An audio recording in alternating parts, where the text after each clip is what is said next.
नाज़रीन, चीन का नया वीजा मुतारिफ, दुनिया भर से हुनरमंद नौजवानों को चीन आने की दावत। सितंबर के पहले हफ्ते में आपने एक खबर सुनी होगी कि अमेरिका ने हुनरमंद अफराद के लिए अपने मखसूस वीजा जिसे H1B कहा जाता है, इस पर अपनी वीजा फीस $1500 से बढ़ाकर $1,00,000 कर दी है। इस हुक्मनामे से अमरीकी कंपनियों के लिए पढ़े लिखे और जदीद टेक्नोलॉजी से आशना अफराद को बैरून मुल्क से अमरीका लाकर मुलाजमतें देना मुश्किल बना दिया गया है। मुतासिर होने वाली बड़ी कंपनियों में अमेज़न, माइक्रोसॉफ्ट, मेटा, एप्पल और गूगल शामिल हैं, जो भारत और चीन के हुनरमंदों को अमरीका लाकर उनसे काम ले रही हैं। बज़ाहिर तो अमरीकी सदर डोनाल्ड ट्रंप ने यह कदम अमरीकी शहरियों को मुलाजमतों के मौके फराहम करने के मकसद से उठाया है, मगर इसका मनफी पहलू यह है कि अब अमेरिका की तरफ इन हुनरमंदों की इमिग्रेशन कम हो जाएगी, जिनके हुनर या सलाहियतों की वजह से आज अमेरिका इतनी बड़ी ताकत बना।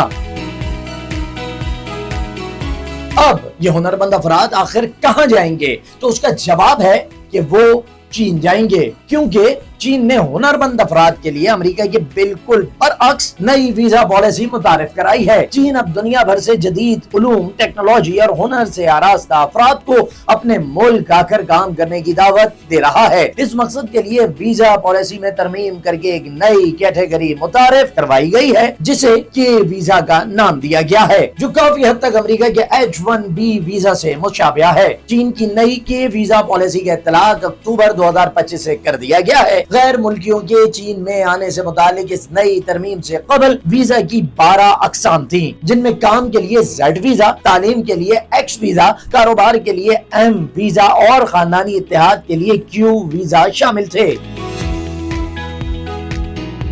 कानून में नई तरमीम के तहत अब के वीजा मुतारिफ करवाया गया है, जिसके तहत दुनिया भर से साइंस और टेक्नोलॉजी के टैलेंट को चीन लाया जाएगा। इस कैटेगरी के लिए इन अफराद को अहल करार दिया गया है कि जो आलमी सतह पर तस्लीम शुदा यूनिवर्सिटीज या रिसर्च इंस्टीट्यूट से साइंस, टेक्नोलॉजी, इंजीनियरिंग, मैथमेटिक्स में कम से कम बैचलर्स डिग्री रखते हों, या वो नौजवान जो यूनिवर्सिटीज और रिसर्च इंस्टीट्यूट में तालीम और तहकीक में मसरूफ हों। के वीजा में जो दीगर आसानियां फराहम की गई हैं, उनमें दरखास्त के मरहले पर किसी चीनी कंपनी या अजर से मुंसलिक होना जरूरी नहीं, यानी इस वीजा की अहलियत पर पूरा उतरने वाले नौजवान चीन में मुलाजमत की बाकायदा पेशकश के बगैर खुद आकर मौके तलाश कर सकते हैं। चीन में एंट्री और क़याम के मामले में भी मुतादिद सहूलतें दी गई हैं कि वीजा के हामिल अफराद तालीम, तहकीक, सकाफती तबादले और कारोबारी सरगर्मियों में भी हिस्सा ले सकेंगे। चीनी हुक्काम ने बताया कि के वीजा की तमाम शराइत और तकाज़ों को दुनिया भर में चीनी सफारत खानों की वेबसाइट्स पर शाया किया जाएगा।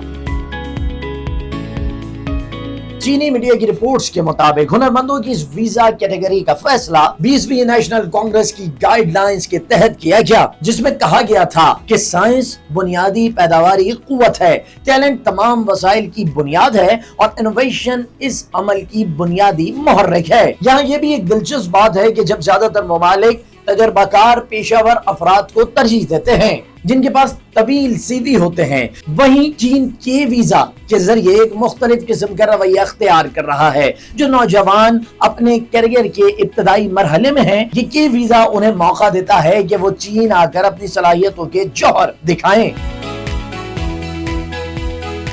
ये चीन की तवील मुद्दती तरक्की की सोच को उजागर करता है। चीनी माहिरीन का कहना है कि इसके वीजा की बदौलत रिवर्स ब्रेन ड्रेन का भी इम्कान है, यानी वो चीनी हुनरमंद जो गैर मुल्की शहरियत लेकर दुनिया के दीगर ममालिक में आबाद हैं, वो आर्जी तौर पर अपने मुल्क में आकर काम कर सकेंगे। माहिरीन के मुताबिक ये नई वीजा पॉलिसी चीन की तेज रफ्तार तरक्की में मजीद इजाफा करेगी और चीन की आइंदा नस्लों के लिए एक मजबूत बुनियाद फराहम करेगी। अब तक के लिए इतना ही। मजीद दिलचस्प वीडियोस के लिए जुड़े रहिए डेली पाकिस्तान के साथ।